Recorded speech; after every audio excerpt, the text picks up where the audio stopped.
गाजीपुर कांड पर छिड़ा सियासी संग्राम, ब्राह्मण वर्सेस बैकवर्ड को लेकर बड़ा हंगामा। राजभर ने भी खोला मोर्चा, अखिलेश ने भी संभाला मैदान।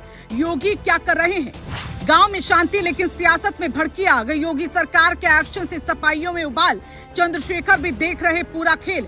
क्या बदलेंगे इस बार गाजीपुर में समीकरण? गाजीपुर केस में कौन छिपा रहा सच, कौन फैला रहा नैरेटिव, सब कुछ हुआ एक रिपोर्ट में साफ। गाजीपुर के सियासी अखाड़ा बनते ही उबाल, हर दल ने गड़ाई नजरें।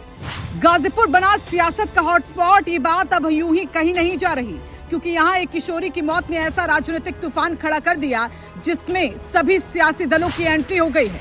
मामला भले स्थानीय बताया जा रहा हो, लेकिन जिस तरह से इस पर बयानबाजी हो रही है, उसने इसे सीधे ब्राह्मण बनाम पिछड़ा की बहस में ला खड़ा किया।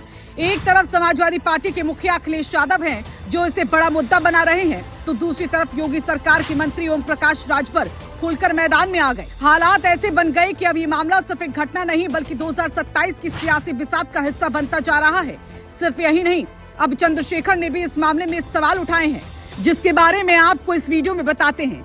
दरअसल राजभर ने इस पूरे मामले को लेकर अखिलेश यादव पर सीधा हमला बोला है। उनका कहना है कि गाजीपुर की घटना को गलत तरीके से पेश किया जा रहा है और इसे जानबूझकर जातीय रंग देने की कोशिश हो रही है। राजभर ने साफ कहा कि मामला हत्या या दुष्कर्म का नहीं बल्कि प्रेम प्रसंग से जुड़ा है, जिसमें युवती ने विवाद के बाद जान दी। उन्होंने सीसीटीवी फुटेज का हवाला देते हुए कहा कि सच्चाई सामने है, लेकिन इसके बावजूद सपा इसे राजनीतिक मुद्दा बना रही है। यही बयान अब सियासी टकराव की सबसे बड़ी वजह बन गया। वहीं अखिलेश यादव लगातार इस मामले में सरकार पर सवाल उठा रहे हैं। उनका आरोप है कि पीड़ित परिवार पर दबाव बनाया जा रहा है और सच को दबाने की कोशिश हो रही है। उन्होंने इसे बड़े मामलों से जोड़ते हुए हमला बोला और कहा कि ये सिर्फ एक घटना नहीं बल्कि सामाजिक न्याय का सवाल है। लेकिन इसी बयान ने राजनीति को और भड़का दिया, क्योंकि बीजेपी और उसके सहयोगी दल इसे जाति ध्रुवीकरण की कोशिश बता रहे हैं।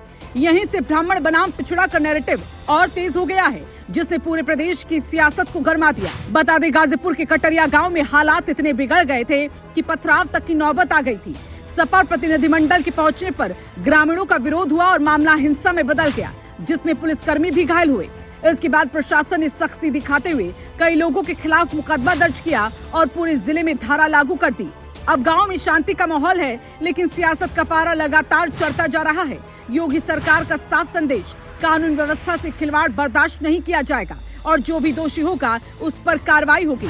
इस पूरे घटनाक्रम में चंद्रशेखर आजाद की भूमिका भी चर्चा में आ गई है। पूर्वांचल की राजनीति में अपनी पकड़ बढ़ा रहे चंद्रशेखर इस पूरे मामले को ध्यान से देख रहे हैं। अगर जातीय समीकरण और ज्यादा बिगड़ते हैं तो इसका फायदा उन्हें मिल सकता है। यही वजह है कि अब ये लड़ाई सिर्फ बीजेपी और सपा तक सीमित नहीं रह गई, बल्कि तीसरे मोर्चे की संभावनाएं भी इसमें नजर आने लगी हैं। हर दल अपने अपने तरीके से इस मुद्दे को साधने में जुटा है। सबसे अहम बात यह है कि जहां एक तरफ गांव में हालात धीरे धीरे सामान्य हो रहे हैं, वहीं सियासत में तूफान थमने का नाम नहीं ले रहा। योगी सरकार का सख्त रुख और प्रशासनिक कार्रवाई एक तरफ है, जो दूसरी तरफ विपक्ष का हमला लगातार जारी है। अब सवाल ये है कि क्या ये मामला आने वाले चुनावों में बड़ा मुद्दा बनेगा या फिर सख्त कार्रवाई से ये विवाद ठंडा पड़ जाएगा।